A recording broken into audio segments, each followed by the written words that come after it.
Now, I know that you've heard me say many times, or you've read or listened on the tapes, that loving yourself is the most powerful thing we can do. Then everything flows. Everything flows beautifully. And I'm not talking about vanity or arrogance, because that is not love. That's always fear.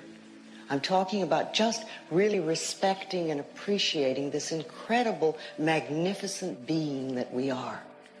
You know, little babies know how to love themselves. You were born in pure love, all of you. There's not one little baby alive that I know of that ever criticizes its body or ever says, my hips are too big. Have you ever heard a baby say that? They're just thrilled and delighted that they have a body. And they rejoice in it. And they love themselves. They love their toes. They love everything about themselves. They absolutely adore, they express their feelings. You know, when a baby is happy, you know it. When a baby is angry, the whole neighborhood knows it. They're never scared to let people know how they feel. They live in the moment, and they're filled with courage, and they're wonderful. And we were all like that. Got to remember that you were filled with courage, and you were full of love, and you adored yourself when you were very little. And then what happens is we start to grow up, and we start to listen to people that were frightened or critical or resentful or guilty. And many of us grew up with people like that. You know, if you grew up in a family where there was criticism was the norm, then you're going to grow up to be a critical person. You're going to look at everything in life as with criticism. And you probably criticize yourself and other people. And you won't enjoy life nearly as much as you could. If you grew up in a family where you were not allowed to express anger, then either you're a person who is terrified of anger, or you swallow it down all the time and you let it sit in your body. If you were raised in a family where everybody was manipulated by guilt, then you're probably going to do the same thing. You're probably a person who runs around saying, I'm sorry all the time. I'm sorry, I'm sorry. And you can never ask for anything outright because you always want to manipulate somebody. But these are old family patterns. And it's very easy to blame our parents, and it's very easy to blame our childhood or our environment. But the problem with that is that it keeps us stuck. We don't get to be free. We get to stay in our victim thing. And that's no good for anybody. Then we just get to keep having our problems. But remember, you're in charge now. Doesn't matter what your parents said. Doesn't matter what anybody else did. Doesn't matter what you learned. What really matters is what you are choosing to think and say now. Because you're the only person that thinks in your mind. And you choose your thoughts. Now, I can tell you lots and lots of wonderful things. But if you don't choose to listen to them, then they're not going to work at all. So you are always in charge, and you're creating your world and your life. Now, I've known that one of the most powerful affirmations you can use is, I love and approve of myself. I love and approve of myself. And when you first say that, it's amazing what can come up and come to the surface. Lots of times when we begin to say that, all the negative messages come to the surface. And it's marvelous because that gives us an opportunity to know what's been in the way. You see, if you don't hear your negative messages, you don't know what's in your way. So when you start to do an affirmation like, I love and approve of myself, you want to really pay attention to what the negative messages are. Because they're the ones that are in the way. And when you find a negative message, if you could write it down, it's wonderful, because you want to think, I found a treasure. This is something that's really in my way and really creating a problem. Remember, we get to choose the way we think, and we can choose to change the way we think. It's always our choice.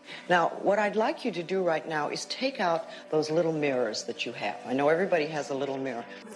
Okay, good. Now let's see if you can look in your eyes without crimping. See if you can manage to do that. I want you to look in your eyes, and I want you to say, I love you.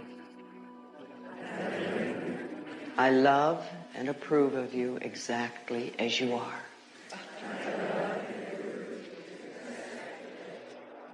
Okay, now just begin to notice what you're feeling. Don't judge it, just notice. What are the feelings that are coming up? Are they feelings of joy? Do you feel wonderful about yourself? Are they feelings of criticism or negativity? Don't judge them, just notice what's coming up. Acknowledge the negative message. Just acknowledge it, and you can always say, thank you for sharing. And realize that the negative messages that are coming up now are very much the things that are in the way of you loving yourself. Okay, what I want to do right now is let's do just a little bit of sharing. Okay, I want to know what sort of messages are coming up for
dropping and keep dropping and keep dropping, you get, the table becomes a wash, and then you get a puddle on the floor, and then you can get a little pond and a lake, and finally you can create an ocean. And with our own thoughts, we can drown in a sea of negativity, or we can float on the ocean of life. And it's up to us. The thoughts we think accumulate. And what sort of puddles are you standing in? Or are you up to here? Or are you up to here and trying to paddle? You know, what are you doing to yourself? When we're willing to change our thinking, we can change our experiences. And it doesn't matter if you've got a big puddle of negative thoughts. You know, you can move over here and create a puddle of marvelous positive thoughts. You can make changes, always. So you want to turn those fear thoughts into positive affirmations. Let them work for you.